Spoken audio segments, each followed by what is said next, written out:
Grant brought over a stack of books, and he was like, let's find our next book. I picked some books from my bookshelf and some I had an idea of, and we were trying to find another book, and I didn't know how to pick it. Historically, I've been like, give us the skinniest book, the one with the easiest words, so that it's not difficult for me. And Phil Phails at philosophy.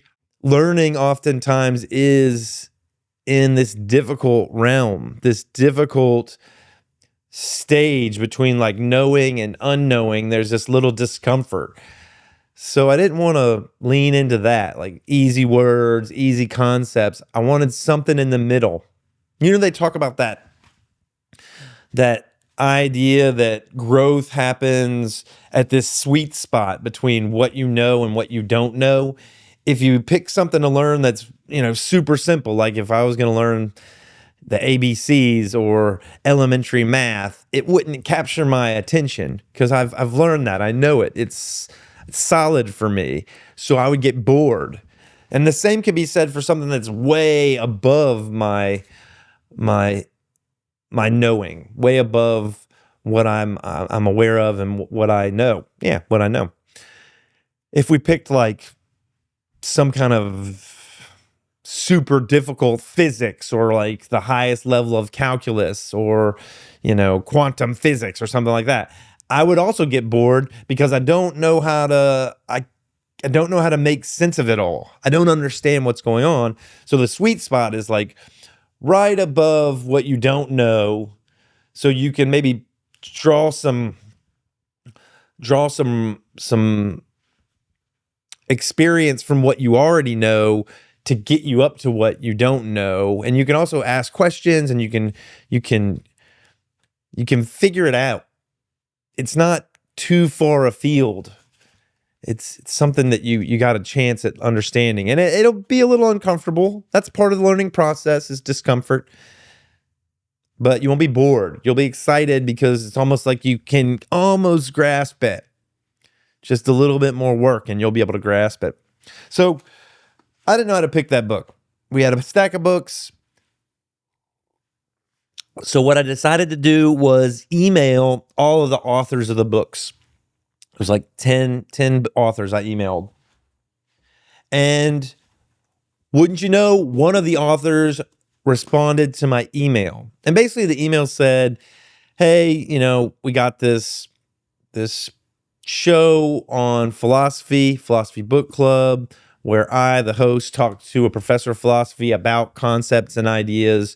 And I'm looking for an author that would participate, that would join us in a discussion about the book and send out some books so we could both have hard copies of the book from the author. And yeah, Christian B. Miller responded.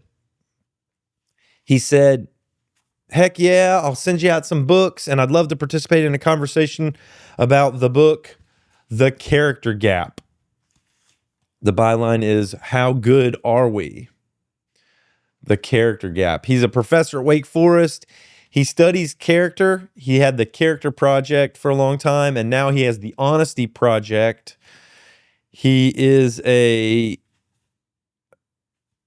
man who's been studying character, virtue, behavior for a long time. Yeah. And I was really excited to get a response from an author. I thought it was a long shot. I didn't think anybody would respond, but Christian B. Miller responded, and so we chose his book. And now we're in the process of figuring out how to incorporate him. And what we're gonna do is Grant and I are going to talk about the book in stages, stage 1, 2, and 3, because that's kind of how the book's broken up. And then we'll consider inviting Christian B. Miller into the discussion with us. We're not sure how that's going to work, whether it can be live or virtual, because Wake Forest is in Winston-Salem, Massachusetts, y'all. That's a far piece from Texas. But also, this character project, there's a huge initiative Wake Forest has, and Austin Community College got a grant, like I don't remember how much money it was. It was around $1 million grant to teach and nurture and kind of move the needle on character, on virtue for both the faculty and the student body, or the staff too, everybody. How do we influence in a positive direction everybody that's in that academic environment? So a part of this discussion may be inviting the folks that are leading up that project, that are organizing and developing the kind of boots on the ground strategies to impact change with regard to character and virtue at ACC, Austin Community College.